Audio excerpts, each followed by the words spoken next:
Hi friends, இன்னைக்கு நம்ம வீட்டு லஞ்ச் பாக்ஸ் ஸ்பெஷல் என்னன்னு பார்க்கலாம் வாங்க. யூஷுவல் சுட சுட சாதம், மிளகா கிள்ளி போட்ட சாம்பார், அதாவது மிளகா கிள்ளி சாம்பார் பருப்பு வச்சு பண்றது.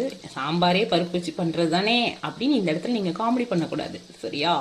வெறும் பருப்பு, வெங்காயம், தக்காளி மட்டும் வச்சு பூண்டு, காஞ்ச மிளகா போட்டு தாளிப்பு கொடுக்கறதாங்க மிளகா கிள்ளி சாம்பார். தெரியாதவங்களுக்கு சொல்லிக்கிறேன்.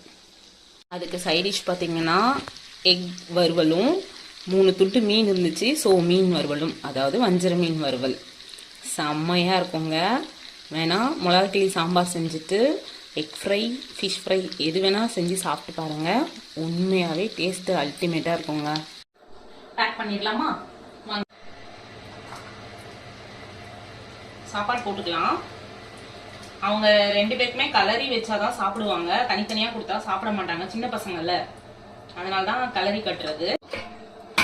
இன்னைக்கு மிளகா கிள்ளி சாம்பார் தான் ஸ்பெஷலு. எங்க அப்பாவுக்கு ரொம்பவே பிடிச்சது, பட் என் பசங்களுக்கு ரொம்ப ரொம்ப பிடிக்காதது. ஒரு கருவேப்பிலை இருந்தா கூட சாப்பிட மாட்டானுங்க. அது ஏன்னு தெரியல, அது பட்டா கூட தெரிஞ்சா கூட சாப்பிட மாட்டாங்க. அவ்வளோ ஒரு ஹெல்த்தியான பசங்களை நான் பெற்று வச்சிருக்கேன். பேக் பண்ணிட்டு இந்த சாம்பார் மேலே ஊற்றி விட்டா வேற லெவலில் இருக்கும். பட் இந்த கருவேப்பிலை வந்துருச்சா இதுக்கு ஒன்று சொல்லுவானுங்க. அப்புறம் என்ன, சைடிஷை கட்டிட வேண்டியதான். ஆளுக்கு ஒரு முட்டை. எங்களுக்கு ஃபிஷ் ஃப்ரை வீட்டில் அவனுங்களுக்கு வச்சு ஊட்டிடுவேன். இன்னைக்கு நம்ம வீட்டு ஸ்பெஷல் இதுதான். ஸோ நீங்களும் இதே மாதிரி சமைச்சு சாப்பிட்டு பாருங்க. பாய்.